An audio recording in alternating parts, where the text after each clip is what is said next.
بسم اللہ الرحمن الرحیم۔ تقریباً 5,500 سال پہلے کی بات ہے۔ ایک بہت ہی زبردست قوم ہوا کرتی تھی۔ وہ لوگ سائنسی ترقی اور ٹیکنالوجی کے لحاظ سے ترقیوں کی معراج پر تھی۔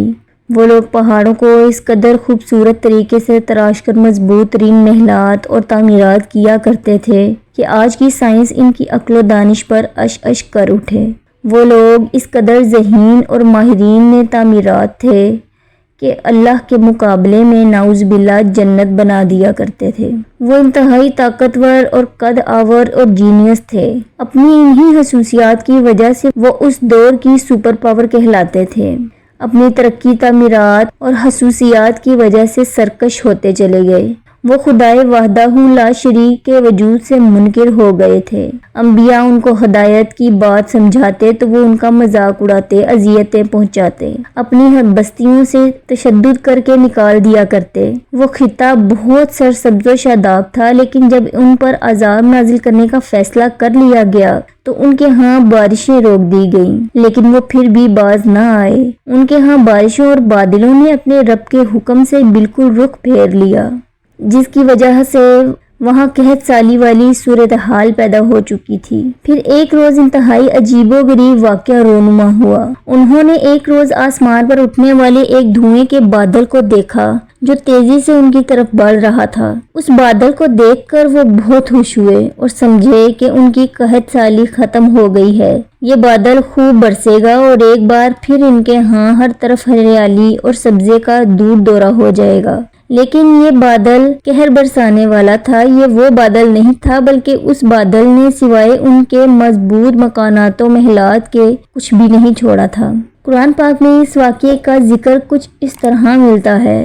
ترجمہ: پھر جب انہوں نے اسے دیکھا کہ وہ ایک ابر ہے جو ان کے میدانوں کی طرف بڑا چلا آ رہا ہے، کہنے لگے کہ یہ تو ابر ہے جو ہم پر برسے گا، بلکہ یہ وہی ہے جسے تم جلدی چاہتے تھے، یعنی آندھی جس میں دردناک عذاب ہے۔ وہ اپنے رب کے حکم سے ہر ایک چیز کو برباد کر دے گی۔ پس وہ صبح کو ایسے ہو گئے کہ سوائے ان کے گھروں کے کچھ نظر نہ آتا تھا۔ ہم اسی طرح مجرموں کو سزا دیا کرتے ہیں۔ سورہ احقاف آیت 24 اور 25۔ وہ ایک ایسی تند و تیز اور تابکاری اثرات والی ہوا تھی جس نے ہزاروں سال گزرنے کے بعد بھی اس خطہ زمین کو آباد نہیں ہونے دیا تھا۔ وہاں پر کسی نباتات اور ہریالی کو نہ تو چھوڑا تھا اور نہ ہی کسی کو سلامت رہنے دیا تھا۔ وہ ہوا جہاں جہاں سے گزرتی انسانوں کے جسموں سے گوشت کو اتار کر صرف ہڈیوں کا پنجر رہنے دیتی۔ ایٹمی حملے کی طرح انسانوں کے جسموں کا گوشت پگھل کر بھاپ میں تبدیل ہو گیا۔ وہ ہوا ایسی بانجھ کر دینے والی تھی جیسے تابکاری کسی جگہ کی زمین کے اندر تک اثر کر کے اس کو بانجھ کر دیتی ہے، کسی چیز کو پیدا نہیں ہونے دیتی۔ اللہ تعالیٰ قرآن مجید میں ارشاد فرماتا ہے، اور تمہارے لیے نشانی ہے عاد میں، جبکہ ہم نے ان پر ایک ایسی بے خیر ہوا، بانجھ ہوا بھیج دی۔ وہ جس چیز پر سے گزرتی اسے بوسیدہ ہڈیوں کی طرح کیے بغیر نہ چھوڑتی۔ اس تابکاری نما ہوا نے ان کے جسموں کو گوشت کے بغیر بوسیدہ ہڈیوں جیسا بنا دیا۔ سب کچھ مٹ گیا، نہ نخلستان رہے، نہ خوشنما باغات، نہ سبزہ۔ ہر طرف اڑتی ریت اور انسانی ڈھانچے رہ گئے۔